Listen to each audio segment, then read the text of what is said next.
लिए आज आप ये प्रेस कॉन्फ्रेंस कर रहे हैं? देखिए, सबसे पहले तो मैं आप मीडिया बंधुओं का स्वागत करता हूँ, बहुत धन्यवाद करता हूँ आपका। आप सबकी जानकारी में ही है, कुछ माह पूर्व एक महिला द्वारा मेरे ऊपर आरोप लगाए गए थे। मैंने उन आरोपों से संबंधित जितनी भी न्याय प्रक्रिया हुई वो आप लोगों से बराबर साझा करते आया मैं, और यह भी मैंने आपसे साझा किया था कि उक्त महिला ने जो आरोप लगाए थे उन आरोपों के साक्ष्यों को वह महिला माननीय न्यायालय के समक्ष पेश नहीं कर पाई। मेरे द्वारा, जो मैं पहले ही आपसे पिछली कॉन्फ्रेंस में साझा कर चुका हूं, माननीय उच्च न्यायालय से गुहार लगाई और माननीय उच्च न्यायालय ने उस महिला द्वारा की गई मेरे खिलाफ जो भी कार्यवाही हुई थी उसको स्थगित कर दिया था। आज का जो मुख्य आप लोगों को साझा करने का कारण है वह यह है, उक्त महिला मनीषा शर्मा तिवारी पत्नी गिरीश तिवारी के विरुद्ध अदालत ने मुकदमा पंजीकृत कर सम्मन जारी किए हैं और उन्हें अगले माह की 27 तारीख को अदालत में तलब करने के लिए तलब किया है। यह जानकारी आप लोगों से साझा करनी थी, क्योंकि जरूरी नहीं होता कि हमेशा ही पुरुष ही गलत हो। कई बार कई लोग अपने व्यक्तिगत फायदे के लिए या कुछ राजनीतिक फायदों के लिए या किसी के षड्यंत्र के कारण इस तरह के कृत्य भी हो जाते हैं। तो मैं यही कहना चाहूँगा समाज से कि किसी भी पुरुष के विरुद्ध अगर कोई महिला कोई शिकायत कर रही है तो जब तक उसके तथ्य सामने ना आ जाएं और उसके कोई साक्ष्य प्रस्तुत ना हो जाए तब तक किसी भी पुरुष को उस नज़र से देखना या उस पुरुष के विरुद्ध एक मानसिकता बना लेना या उसके विरुद्ध उसको एक तरफा मानकर दोषी मान लेना, यह नहीं होना चाहिए। और मैं कहना चाहूंगा कि कोई भी व्यक्ति, वो चाहे सामाजिक हो चाहे राजनीतिक हो या किसी और फील्ड में भी अपना कार्य कर रहे हों, बड़ा लंबा समय लगता है।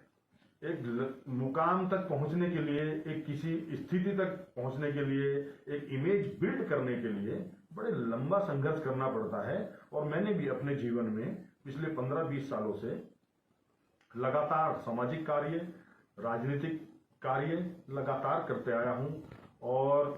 जितनी मेरे से हो सकती है समाज सेवा में मैं हमेशा बढ़ चढ़कर हिस्सा लेते आया हूं। लेकिन उक्त महिला ने, वो मैं नहीं जानता उसका क्या इसमें लाभ था, व्यक्तिगत था, राजनीतिक था या कोई षड्यंत्र था, क्योंकि मामला न्यायालय में है और जिस तरीके से न्यायालय ने उनके विरुद्ध मुकदमा पंजीकृत कर उन्हें तलब किया है, मुझे न्यायालय पर पूरा भरोसा है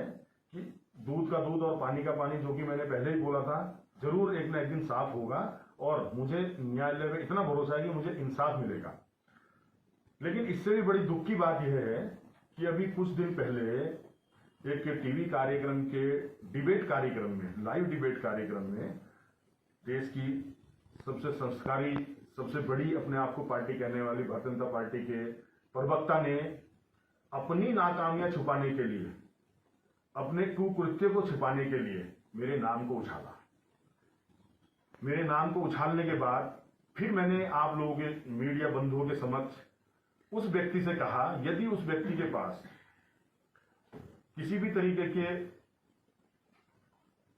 जो उसने कहा कि महिला उत्पीड़न के कारण निष्कासन हुआ उनका, तो मैंने खुले मंच से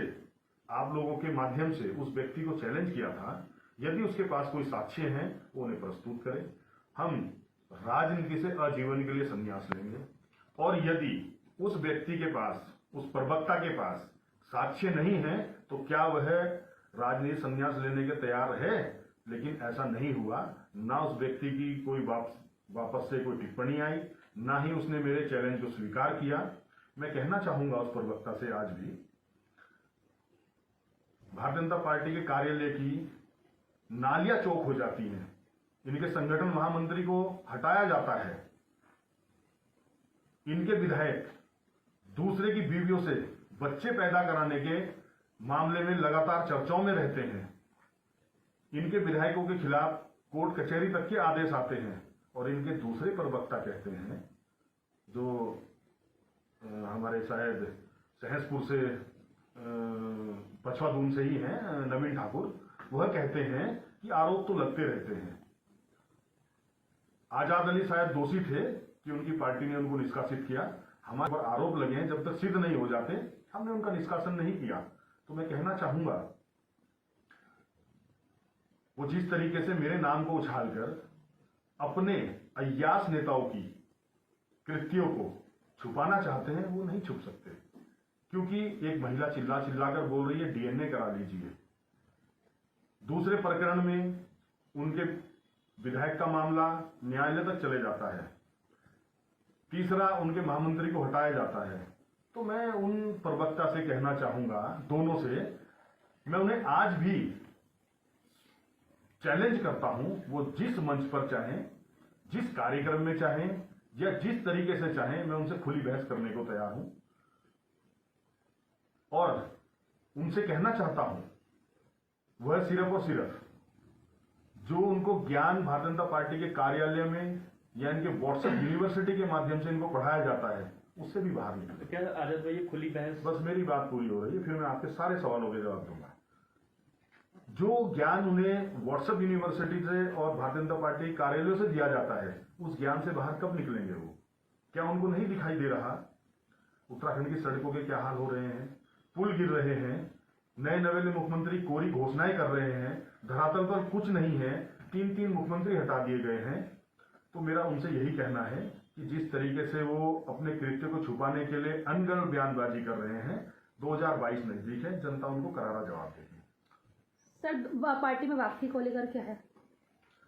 देखिए, पार्टी में वापसी को लेकर क्या है, इसके लिए आज की ना तो मैंने कॉन्फ्रेंस रखी है, और उसके लिए समय अभी आएगा, उसके लिए हम देखेंगे, क्योंकि उस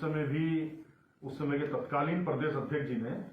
जो एक जल्दबाजी दिखाई, मेरा मानना है उन्होंने भी कहीं ना कहीं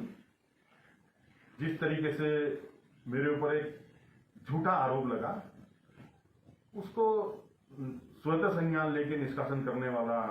बयान दिया, वो भी कहीं ना कहीं उससे भी मुझे बड़ी तकलीफ हुई है, मुझे बड़ा दुख है। और ये कहते हैं समय कभी एक सा नहीं रहता, समय हमेशा बदलता है। जिन लोगों के बयान मैंने उस समय सोशल मीडिया में, प्रिंट मीडिया, अखबारों में पढ़े, आज ना वो प्रदेश अध्यक्ष हैं और ना ही वो किसी और को हटाने के लायक हैं। तो कई बार हमारे छोटे से गलत फैसले हमारे बड़ी हमें तकलीफ दे सकते हैं, बड़ा नुकसान कर सकते हैं। तो उस समय शायद उनको इस चीज का प्रायश्चित करने के लिए कुछ करना चाहिए। तो किन शर्तों के साथ आजाद भाई अगर पार्टी में वापस जाएंगे, क्योंकि उस पार्टी ने जिन्होंने आपको सिद्ध कर दिया था कि उन्होंने निकाल के आपको एकदम सिद्ध कर दिया था, तो अब किन शर्तों के साथ अगर वापस जाएंगे तो अगर पार्टी में? देखिए, पार्टी एक परिवार होता है और परिवार में शर्तें नहीं चला करती। शर्तें तो नहीं है, लेकिन जिन्होंने मुझे उस समय निकाला था, जैसे कि मैंने अभी बताया, अभी वो प्रदेश अध्यक्ष हैं ही नहीं। तो और उस पे हरीश रावत जी, जो हमारे प्रदेश के सबसे बड़े नेता हैं, वो इस स्थिति को स्पष्ट कर चुके हैं कि उस समय उनका, मैंने आप ही के सोशल मीडिया पर एक बयान देखा था, उन्होंने कहा था कि उस समय चलन गलत था, बिना नोटिस के, बिना जवाब लिए जिस तरीके से निष्कासन किया गया, तो वो स्पष्ट कर चुके हैं हमारे प्रदेश के सबसे बड़े नेता ने ही जब कह दिया कि वो चलन गलत था। और साथियों ने विरोध किया था इस बात का कि आजाद अली को क्यों निकाला गया इस तरीके से? देखिए, विरोध करने वालों ने बहुत विरोध भी किया, और एक तरीके के लोग कहीं नहीं होते, पांचों उंगली बराबर नहीं होती। कई लोगों को ये भी लगा होगा कि ठीक है भाई, हमारा रास्ता खुला हो गया, लेकिन जिन लोगों को ऐसा लगा होगा कि हमारा रास्ता अब क्लीन हो गया, रास्ते से एक ऐसा नेता हट गया जो सहसपुर में लगातार संघर्ष करता रहता है, या जिसका लगातार सहसपुर में जिसको जन समर्थन मिलता रहता है, तो मैं उनके लिए भी स्पष्ट कर देता हूं, मैं एक राजनीति से पहले मैं एक सामाजिक व्यक्ति हूं। राजनीतिक व्यक्ति होने के साथ साथ मैं छुपा नहीं है किसी से कि मैं राजनीति में भी, सामाजिक कार्यों में भी राजनीति से ज्यादा बढ़ चढ़कर हिस्सा लेते आया हूं और मेरा जो मोटिव रहता है वो है मेरा सहसपुर विधानसभा ही नहीं पूरे पछवा दून के लिए मैंने बड़े बड़े संघर्ष भी किए हैं, बड़ी लड़ाइयां लड़ी हैं और आपको ज्ञात होगा कि हमारे सहसपुर का ये बड़ा दुर्भाग्य है कि 2 बारी से वहां का जो क्षेत्रीय विधायक है वो इतना निष्क्रिय विधायक है कि वहां पर एक तो पूरे इसका देहरादून का कूड़े के लिए जो कूड़ागर टीसमबाड़ा में बना है उसकी तो मार झेल ही रहा था पछवादून। अभी विधानसभा सहसपुर में ही धर्मावाला एक पंचायत है, उस धर्मावाला पंचायत में हरपड़पुर नगर पालिका को भी जमीन आवंटन कर दी गई है। किसके लिए? कूड़ेदान के लिए। एक मिनी कूड़ेदान धर्मावाला पंचायत में और स्थापित किया जा रहा है, जिसके लिए मैं परसों ही उप जिलाधिकारी विकास नगर से मिलकर अपना विरोध भी दर्ज करके आया हूं। और यदि इस तरीके के कृत्य सहसपुर विधानसभा में होते रहेंगे तो अधिकारियों को मैं आगाह भी करना चाहता हूं कि अधिकारी ये ना समझे विधानसभा सहसपुर लावारिस है। हमने पहले भी आवाज उठाई थी और हम और मजबूती के साथ आवाज उठाएंगे और इस तरीके के जो कारनामे अधिकारी जबरदस्ती विधायक की निष्क्रियता को देखते हुए करते आ रहे हैं सहसपुर में, आगे हम नहीं होने देंगे। जिन्होंने आप पे आरोप लगाया था